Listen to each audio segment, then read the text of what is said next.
out very healthy things in the brain like dopamine, which is the pleasure neurotransmitter. But it also decreases pain, and it improves your threshold for tolerating pain. So in terms of when you ride your 100 or 200 mile on your bicycle, when someone does a marathon, at some point running up the 5-mile hill in Boston Marathon, you're going to feel discomfort. So the exercise actually is very, very healthy and bringing out the pleasure neurotransmitter, dopamine.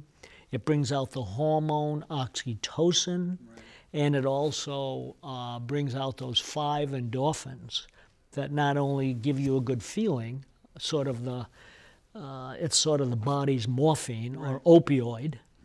Yeah, I mean, that sounds like what they're referring to when they say the cyclist high or the runner's high, which is the notion, you know, after 20 minutes, I think some people say, or 3 hours, you know, you feel good and you feel better. And you know, from my standpoint, yeah, I mean, that's true. I mean, after 20 minutes, all those stressors and all those things that are sort of snapping at my heels, whatever they are, that customer or that situation, they they fade a little bit, and then and so I imagine that's the chemical aspect of it, and it makes me feel happy, right? And so I feel like I'm achieving happiness, but is happiness always achievable, or how should we think about that?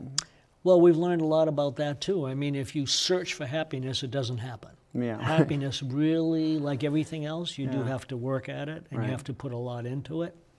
But you used the phrase nipping at your heels. Every human being has things nipping at our heels, which causes stress and tension. There's no such thing as perfect, harmonious. There may be a moment, or there may be a 20-minute runners or bicycles high. But when you say nipping at your heels, the one thing I think about bicyclists from a psychological point of view, you're leaving things behind as you're going towards. So there aren't too many exercises where you're going so fast forward and you are somehow leaving certain things behind. So it's a very unusual form of transcendence from your usual life's activities. Absolutely, yeah. I mean, there's the freedom aspect too, where you are breaking away from the structures that exist and exploring your neighborhood, or you're you know, you're seeing those scenes. I mean, that's what I was doing this morning for 4 hours, and while thinking about our talk, it's definitely.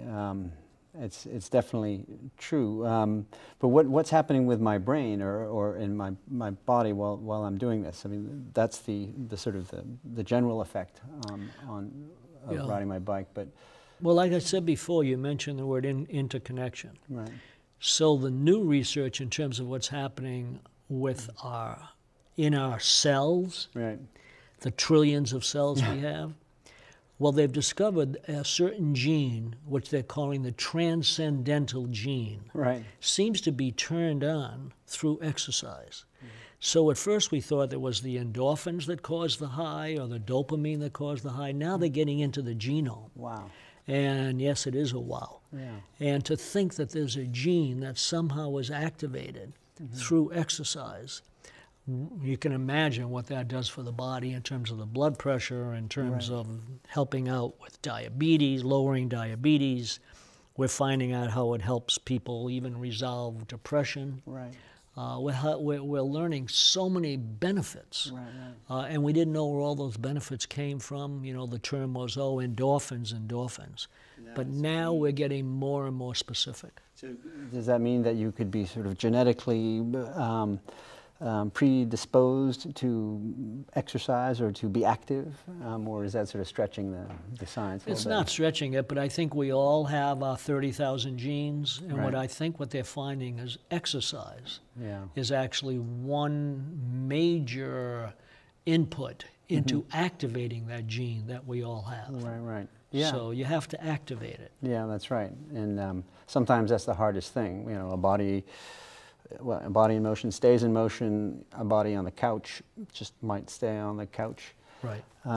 That's, I mean, and then you mentioned, do you think exercise really would be, I think we're going to have to take a quick break here. Oh, sure. And we'll be right back. Okay. Don't go away, everybody. We're going to take a short break, and we will be right back with more discussion with Dr. Kerzner.